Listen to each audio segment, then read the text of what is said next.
nombre de Jesús, amén y amén. Vamos a ponernos de pie, vamos a leer el Salmo 51.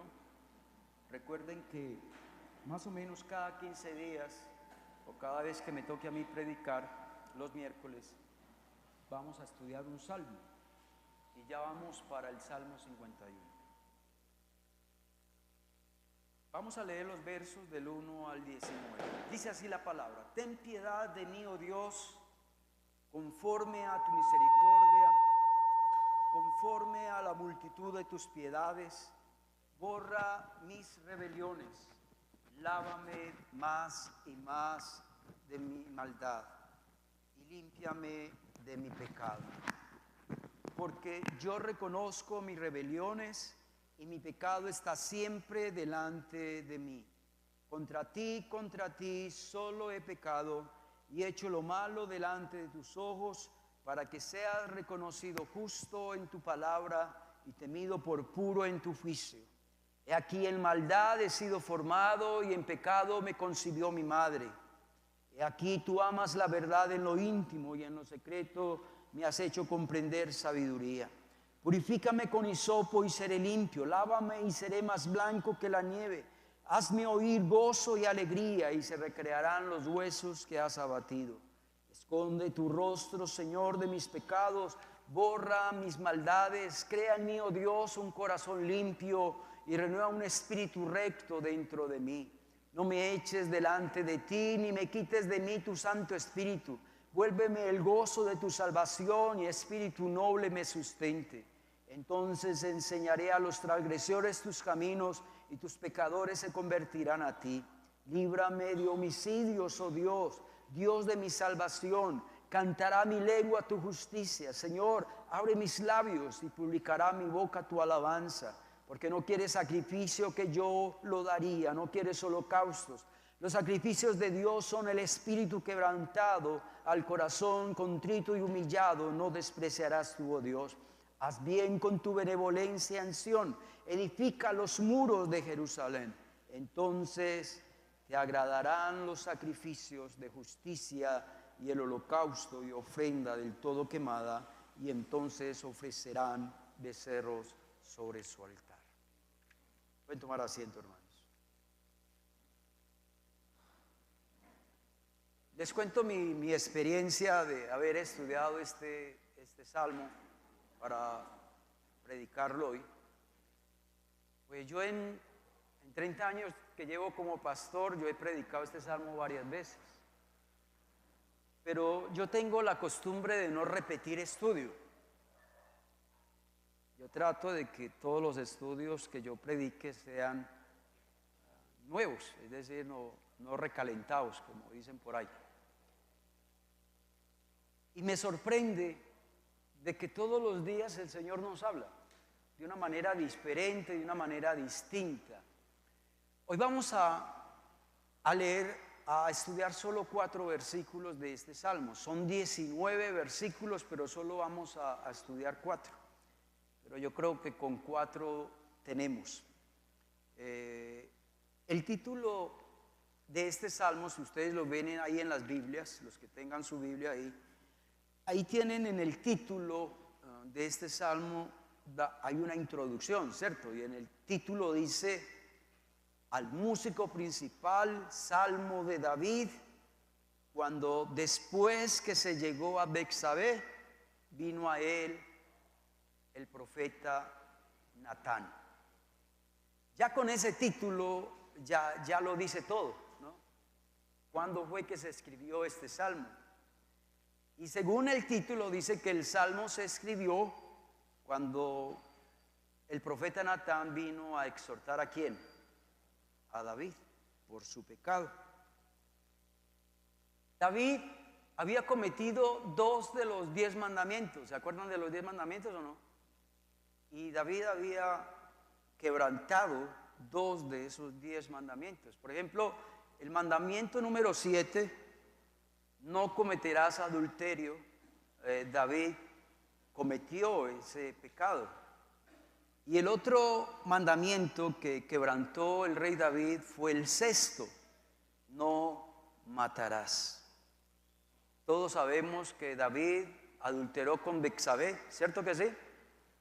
Él teniendo familia, Betsabé también teniendo familia, y ellos dos adulteraron. Y David, por esconder su pecado, mandó a matar al esposo de Betsabé. Entonces David cometió dos pecados: adulterio y no matarás. Ambos pecados para un rey en su época era algo normal. Es decir, para los reyes paganos eso no era pecado. Adulterar, si un rey podía tener las mujeres que quisiera, y matar, pues estoy hablando de hace 3000 años, donde el contexto era guerra tras guerra, guerra tras guerra. Entonces el factor común ahí era muerte, muerte, muerte, muerte. Entonces, en la época de David, cuando se escribió estos dos salmos, este salmo sobre todo, esos dos pecados eran normales para un rey pagano. Pero David no era un rey pagano, David era un hombre justo, un hombre temeroso, un siervo de Dios. Y ante los ojos de Dios, el pecado que cometió David era un pecado que grave. Amén. ¿Por qué? Porque David no era cualquier rey, David era el siervo de Dios. Amén. Cuando David cometió el adulterio y cuando David cometió el pecado del asesinato, David no hizo nada ni tampoco dijo nada. Es decir, David se quedó ¿qué? Calladito. Ocultó su pecado hasta que llegó el profeta Natán y lo confrontó con su pecado. Pero David quería dejar ese pecado ¿qué? Escondido, oculto. Como tal vez muchos de nosotros queremos ocultar nuestro pecado. ¿Se imagina usted la carga espiritual y emocional que tuvo el rey David ocultando su pecado? Es que él era un hombre temeroso de Dios, él era un siervo de Dios. Y la carga que él tenía en su corazón era una carga pesada. Yo creo que David no tuvo días de paz, noches de paz tampoco la tuvo. Yo creo que David se sintió miserable por haber quebrantado esos dos mandamientos. Fue un hombre atormentado día y noche, lo dice la palabra. Salmos 32, versos 3 y 4. ¿Qué tal si me colocan ese texto? Me colocan otro fondo. Dice: mientras callé, se envejecieron mis huesos, en mi gemir todo el día. Mire pues la situación de David cuando estaba ocultando ¿qué? Su pecado. Dice que mientras callé mi pecado, se envejecieron mis huesos en mi gemir todo el día, porque de día y de noche se agravó sobre mí tu mano, y se me volvió mi verdor en sequedades de verano. Como David no dijo nada ni hizo nada y trató de ocultar su pecado, entonces Dios mandó al profeta Natán. Pero tremendo, Natán era un pedagogo, era un hombre como que había estudiado pedagogía, porque el hombre lo llevó y le contó una parábola, lo más de interesante. ¿Cuál fue la parábola que le contó Natán al rey David? Le dijo: había una vez en una ciudad un hombre rico que tenía miles y miles y miles de ovejas. Pero también había un hombre pobre que tenía solo una pequeña oveja. Una pequeña oveja que había comprado, que había criado y que aún hasta comía de su plato y bebía de su vaso y dormía en su regazo. Quiere decir que la ovejita dormía en el regazo de este hombre pobre. Pero un día vinieron a visitar al hombre rico un grupo de personas. Entonces el rico no quiso matar a ninguna de sus ovejas, porque él tenía miles. Entonces sí tomó la única oveja que tenía este hombre pobre y la mató para prepararle comida a sus visitantes. Tremenda parábola, ¿no? El rey David, cuando escuchó esta parábola, dice que se enfureció en gran manera y dijo: ¿cómo así?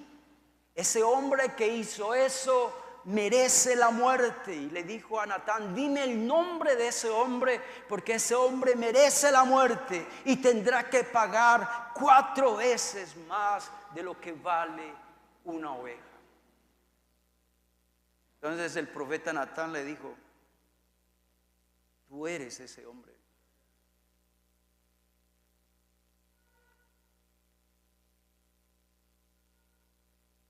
¿Cómo quedaría David? ¡Sas! Mi pecado salió a la luz. Pero aquí vemos la valentía del profeta Natán, ¿no? Decirle eso a un rey. Porque el rey David pudo haberlo negado todo. Y donde David hubiera negado su pecado, Natán hubiera quedado como ¿qué? Como un chismoso, como un zapato. Y tal vez el rey lo hubiera mandado ¿qué? A matar. ¿Ustedes no creen que el profeta Natán fue valiente? Haga eso en el tiempo de hoy, a ver. Dígale a alguien que está en pecado, a ver qué le pasa.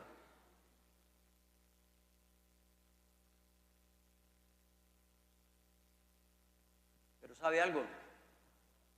David no mandó a matar al profeta Natán. Y David tampoco negó que él sí había adulterado y tampoco negó que él había cometido ¿qué? Asesinato.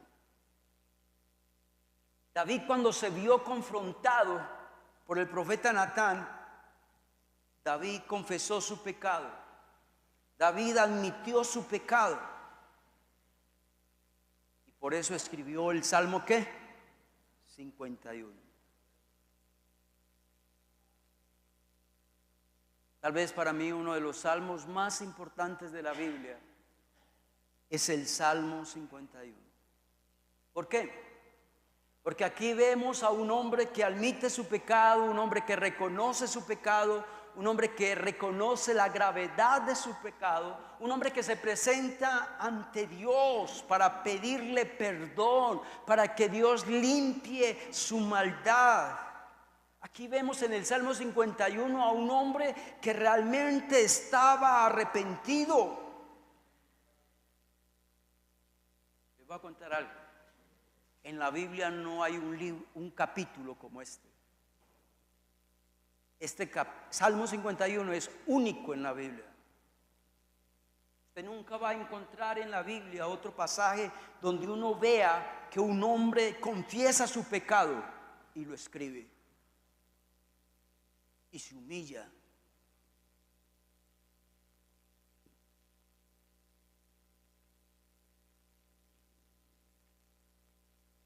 Vamos a resaltar, a tener el primer punto. Está en el Salmo 51, versos del 1 al 3.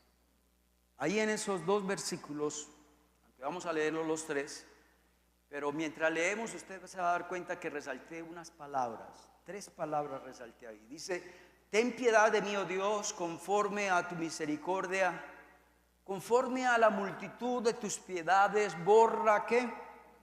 La palabra que resalté, mis rebeliones. Lávame más y más ¿de qué? Mi maldad. Límpiame de mi pecado, porque yo reconozco mis rebeliones y mi pecado está siempre delante de mí. El verso 1, ¿qué tal si el que está manejando el video me coloca el verso 1 ahí donde está la palabra rebeliones? ¿Qué tal si me colocan otro fondo que no se ve casi? Fondo oscuro más o menos. La palabra ahí rebelión, yo no sé qué se le viene a usted a la cabeza con la palabra rebelión. Viene de la palabra ¿qué? Rebeldía. ¿Qué es rebeldía?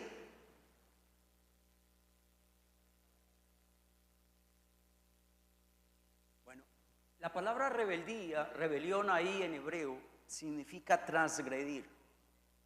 ¿Saben qué es transgredir? Transgredir es quebrantar o violar un mandamiento, un precepto o un estatuto. Es decir, para usted rebelarse, usted tiene que haber conocido primero ¿qué? El mandamiento, el precepto, la ley.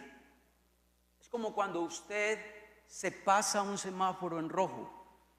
Usted va en su moto, en su carro. Usted como conductor sabe que si se pasa en semáforo en rojo es un ¿qué? Un rebelde.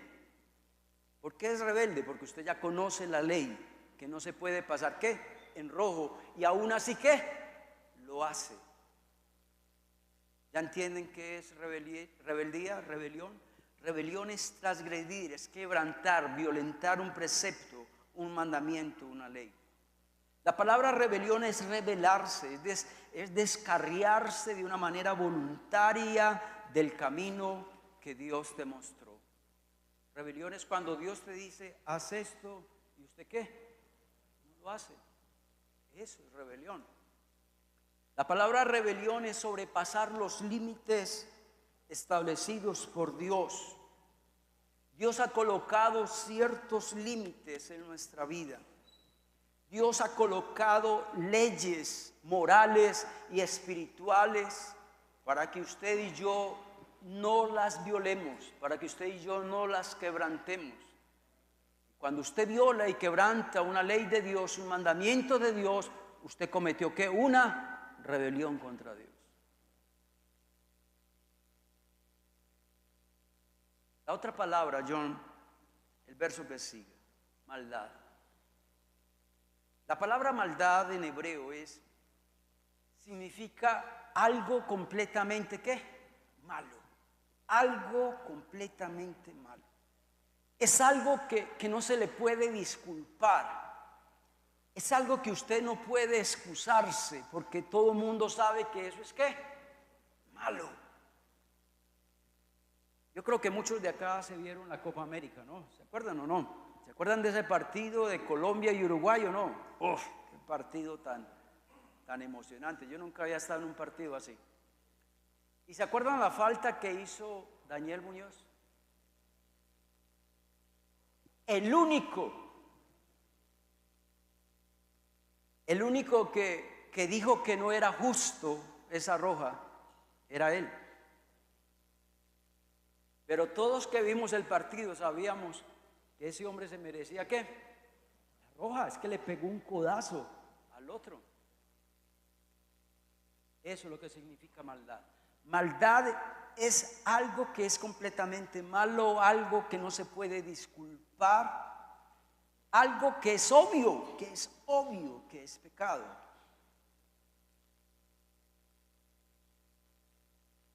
Algo que no se puede consentir, algo que no se puede tolerar, eso es maldad. Entonces David sabía que el adulterio que cometió, él no podía excusarse de ese pecado. Él sabía que cuando mandó a matar a Urías, él sabía que no podía excusarse de ese asesinato. Él sabía que eso era una maldad. La otra palabra, John, por favor, pecado. Esa palabra sí es más conocida entre nosotros. Pero la palabra ahí en hebreo de pecado dice, es realmente malo. Algo que es realmente malo. Algo que no alcanza el estándar de Dios o el nivel estipulado por Dios. Dios dice, no haz esto, y si usted no lo hace o hace otra cosa, usted está cometiendo ¿qué? Un pecado. Usted no está viviendo bajo la norma de Dios. Pecado es un camino, un estilo de vida, una acción que se aparta de aquello que Dios mandó. Se aparta de aquello que Dios estableció.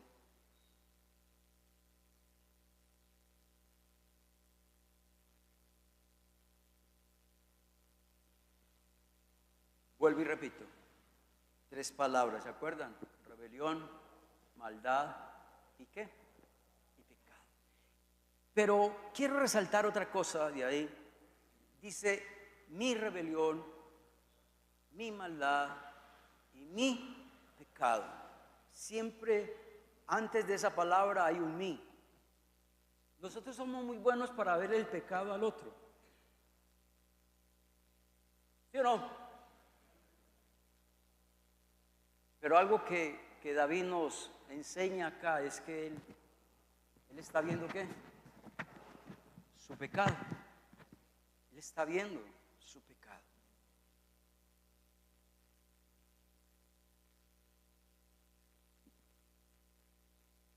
Hoy en día, el adulterio no lo ven como una rebelión, no lo ven como una maldad, no lo ven como un pecado. El adulterio no lo ven como algo repugnante, como algo que detesta a Dios. El adulterio no lo ven como algo sucio, como algo impuro. Pero David sí lo veía así.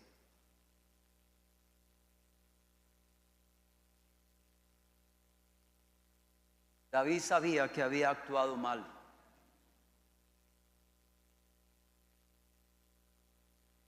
Por eso David dice ahí, por eso es que yo reconozco ¿qué? Yo reconozco mi pecado, yo reconozco mis rebeliones y mi pecado está siempre delante de mí.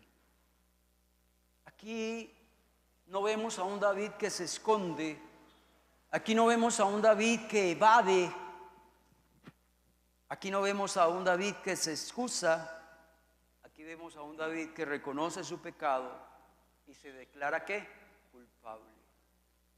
¿Qué aprendemos? Que usted y yo también tenemos que ser igual que David. Que de nada sirve yo estudiar la Biblia y que eso no traiga para mí una ¿qué? Una enseñanza. El profesor del seminario nos decía que si usted se limita solo a enseñar lo que está en la Biblia y no aplica ese pasaje a su vida, prácticamente está enseñando historia. Y la Biblia no es para eso, no es para enseñar historia. La Biblia es para que cuando usted lea la Biblia, eso le traiga a usted ¿qué? Una enseñanza. Amén, hermanos. El segundo punto que quiero tratar está en el versículo 4. Pilas pues.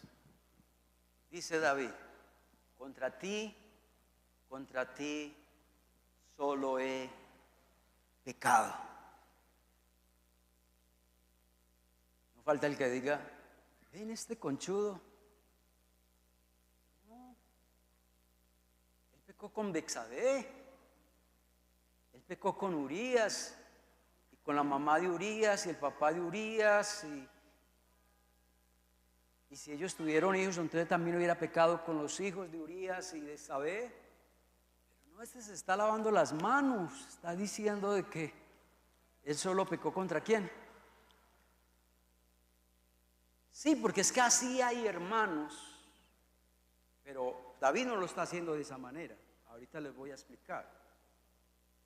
Pero hoy hay hermanitos que se lavan las manos con Dios. ¿Usted sabía eso? Le son infieles, es que a la esposa, Dios, perdóname.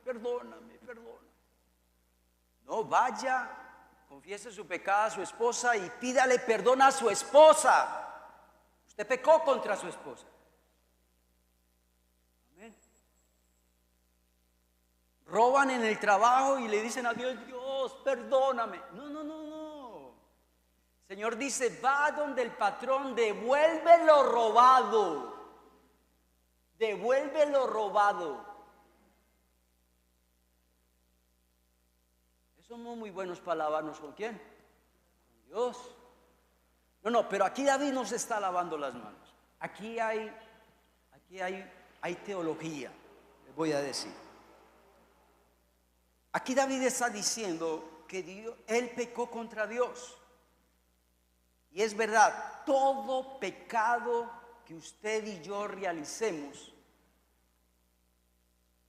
al que ofendemos primeramente es ¿a quién? A Dios. luego a las otras personas.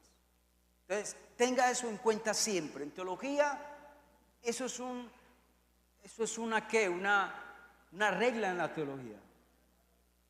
Todo pecado que usted comete está ofendiendo primeramente ¿a quién? A Dios, y luego ¿qué? A las otras personas. Y dirá usted, pero ¿por qué estoy pecando contra Dios si yo robé? Si solo adulteré. No estoy pecando contra Dios, estoy pecando tal vez con la otra persona, pero le estoy haciendo mal a otro, pero no estoy pecando. No, sí, estás pecando contra Dios primero porque Dios es el que define qué es pecado. Y si usted no lo hace, no lo vive, no lo obedece, entonces usted está pecando contra ¿quién? Otra, la Biblia dice que Dios es el único Dios, el único santo. ¿Usted sabía eso? Que uno de los atributos de Dios es que Él es santo. Y cuando usted y yo pecamos, estamos ofendiendo la santidad ¿de quién? De Dios.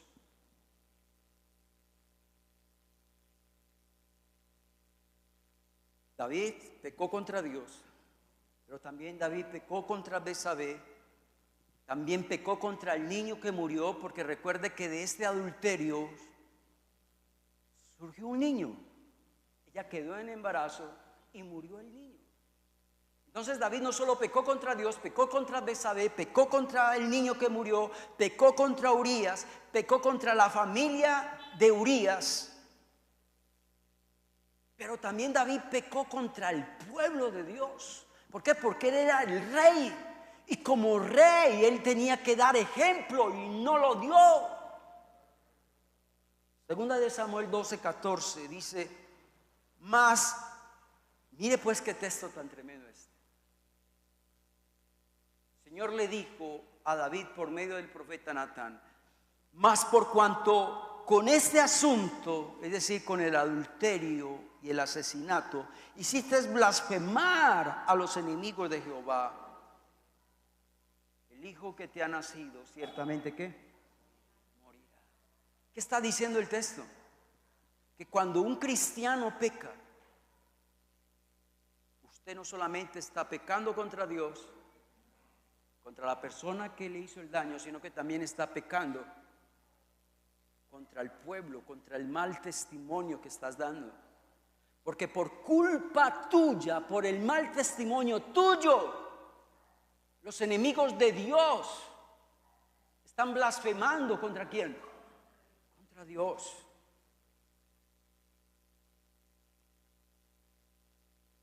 ¿Qué gran daño hace que un cristiano caiga en pecado? ¿Qué gran daño hace cuando un pastor cae en pecado? ¿Y qué gran daño hace cuando un líder cae en pecado? Porque ese chisme se riega como pólvora. Y lo conocen hasta gente de un solo ojo. ¿Sí, no? Todo el barrio sabe que el pastor fulano de tal cayó en adulterio y que lo tuvieron que echar de la iglesia por adúltero. Y eso se riega por todas partes. Por culpa de ese pecado están blasfemando el nombre de Jehová. ¿Estamos aprendiendo o no? Amén. Vámonos ya para el tercer punto. Yo quería llegar allá. Yo quería llegar a este punto porque fue lo que más me llamó la atención de todo este salmo. Nunca lo había estudiado de esta manera, por eso le digo que aprendí.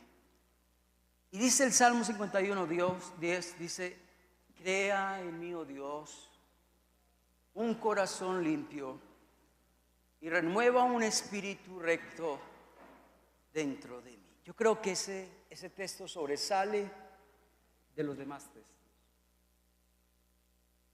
¿Cómo se siente usted cuando usted le falla a Dios? Cuando usted le falla a Dios y usted se siente mal. Y cuando usted ve de que siempre le falla a Dios en la misma área. ¿Cómo se siente usted? Uno se siente, Dios, ¿será que yo no voy a poder cambiar? ¿Será Dios que este pecado siempre me va a dominar?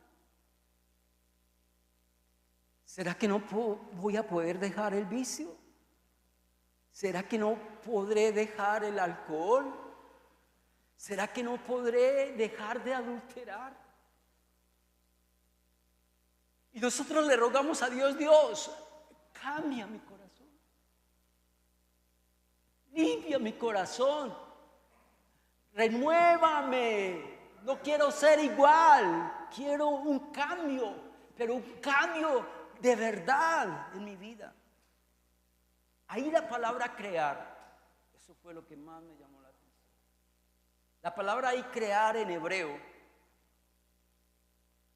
es la misma palabra que se utiliza en Génesis 1:1. ¿Se acuerdan cuál es el primer libro, el texto de la Biblia? En el principio creó Dios, ¿qué? Quiere decir que Dios creó los cielos y la tierra cuando no había ¿qué? Ahí está la enseñanza. Hoy eres tú una porquería, que nadie da un peso por ti.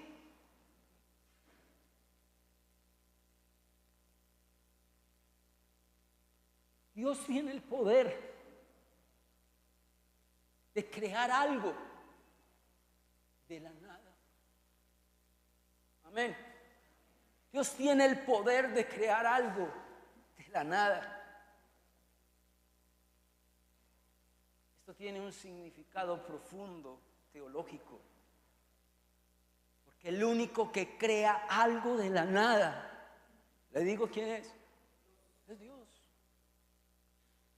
El único que crea algo de la nada es Dios. Una de las cosas que he aprendido en los últimos años es buscar la palabra en el original, en el griego o en el hebreo. Este año les voy a enseñar a los predicadores cómo ir al griego y al hebreo sin saber usted griego o hebreo. Simplemente le voy a dar las herramientas para que lo haga. Eso lo vamos a dar más adelante. Por ahí dentro de 2 meses, 3 meses vamos a dar esa charla. Pero lo lindo del original, del hebreo o del griego, es que el griego y el hebreo es muy distinto al español. Porque el español utiliza una palabra para todo. Voy a dar un ejemplo. Supongamos, usted dice, yo amo a mi esposo, pero usted también dice, yo amo a mi perro. No. En el griego y en el hebreo son 2 palabras que distintas para decir amo a mi perro o amo a una persona. Y cuando yo fui a la palabra crear en hebreo, me di cuenta de que el único que crea algo de la nada es Dios. Aunque también existe la palabra crear, pero es otra palabra en hebreo. Que ahí sí hay hombres que crean cosas, ¿o no? Por ejemplo, este parlante lo creó ¿quién? Un hombre. Una silla la creó un hombre. Una casa la creó el hombre. Sí, hay cosas que el hombre hace. Pero esa palabra donde usted busque en hebreo la palabra bara, es en hebreo, usted va a encontrar que el único que crea algo de la nada es Dios. ¿Cuánto le dan gloria a Dios? ¿Usted cree que Dios merece un aplauso, hermanos?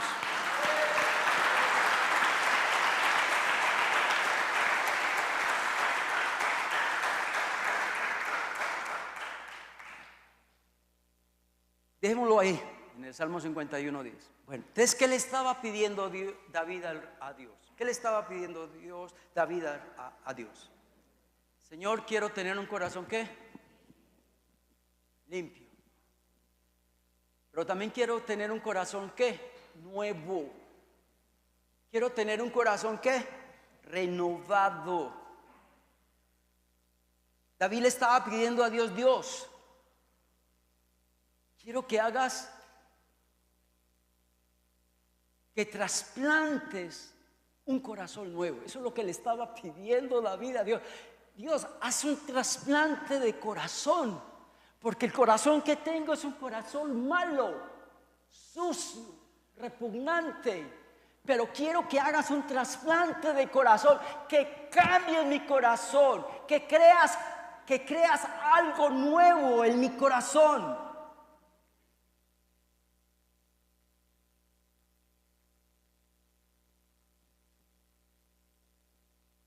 ¿Cuántos acá tienen moto? Levanten la mano. Levántenla, no hay problema, hágale, levántela. No es para que chicaneen, no, levántela. Cierto que es muy distinto manejar un carro una moto, un carro de segunda, que una moto de primera, un carro de primera. ¿Ustedes han tenido esa sensación de manejar una moto nueva? Ustedes también han tenido la sensación de manejar una moto vieja. ¿Sí ven la diferencia entre algo nuevo y algo reformado? David no le estaba pidiendo a Dios: Dios, dale una pinturita ahí por encimita, échale un poquito de estuco, Señora, a mi corazón, maquilla mi corazón. No, David le estaba diciendo: Dios, yo quiero tener un corazón, ¿qué? Nuevo. Crea en mí un corazón recto.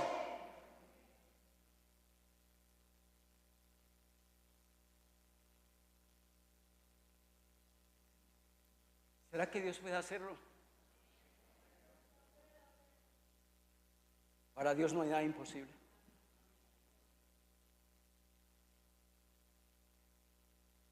Quiero terminar este estudio leyendo Ezequiel 36, verso 26 al 27. Como que David se puso de acuerdo con Ezequiel. Y mira lo que le dice Dios al pueblo por medio del profeta Ezequiel. Y ojalá, hermano, que esta palabra usted y yo la recibamos. Dice el Señor: os daré un corazón, ¿qué? Nuevo. Pondré un espíritu nuevo dentro de vosotros. Yo quitaré ese corazón de carne. Quitaré de vuestra carne el corazón de piedra. Tal vez tenés un corazón de piedra. Y os daré un corazón ¿de qué? De carne. Verso 27. Y pondré dentro de vosotros mi espíritu. Es que esa es la clave. ¿Se acuerdan del estudio del domingo? Y recibiréis poder cuando haya venido sobre vosotros el Espíritu Santo. La clave acá es que Dios nos dé su espíritu. Y haré que ustedes anden en mis estatutos. Me gusta esa frase porque mucha gente no se convierte al evangelio. ¿Sabe qué me han dicho a mí? No, pastor, es que ese camino es muy duro. Ese camino es muy difícil. Pero es que Dios te está diciendo acá de que Dios va a hacer que tú andes en los caminos de Dios. Eso no es obra suya. Eso es obra de Dios. Solo Dios quiere que tú te dispongas y Dios hará lo otro. Amén, hermanos. Y guardarás mis preceptos, guardarás mis mandamientos. Y no solamente los guardarás, sino que también los pondrás. ¿Por qué? Por obra. Pondrás por obra esta palabra. Me obedeceréis. Pero todo está en que Dios haga un corazón, ¿qué? Nuevo. Que cambie ese corazón de piedra por un corazón ¿de qué?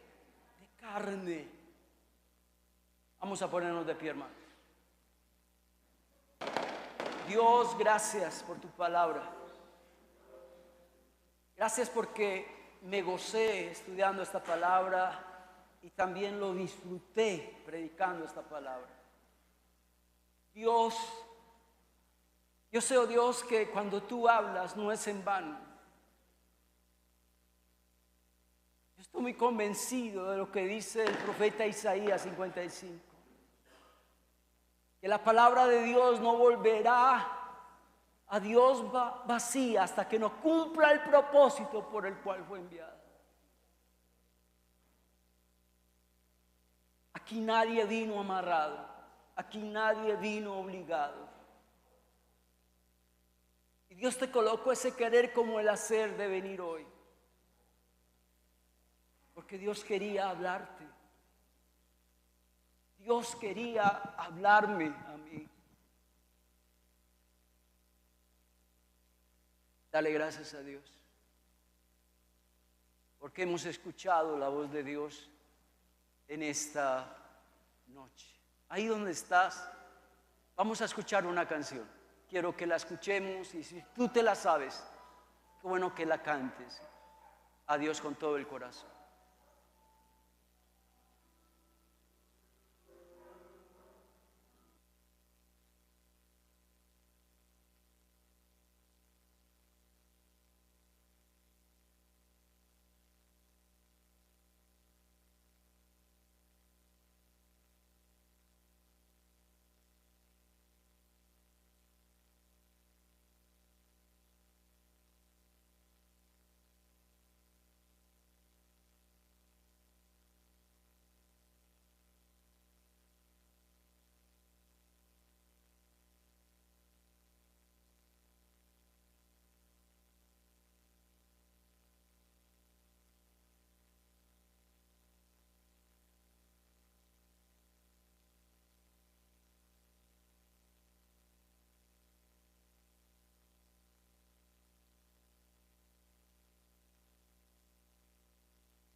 Dulce como la miel, mi corazón será como el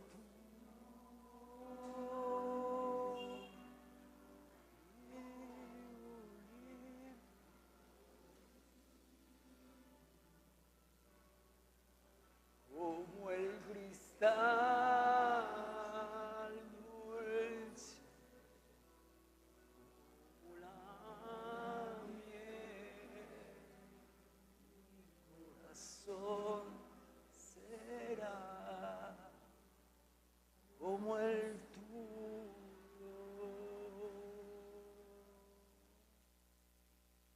Dios, gracias. Llévanos en paz y en bendición a nuestros hogares. Amén y amén. Bendiciones.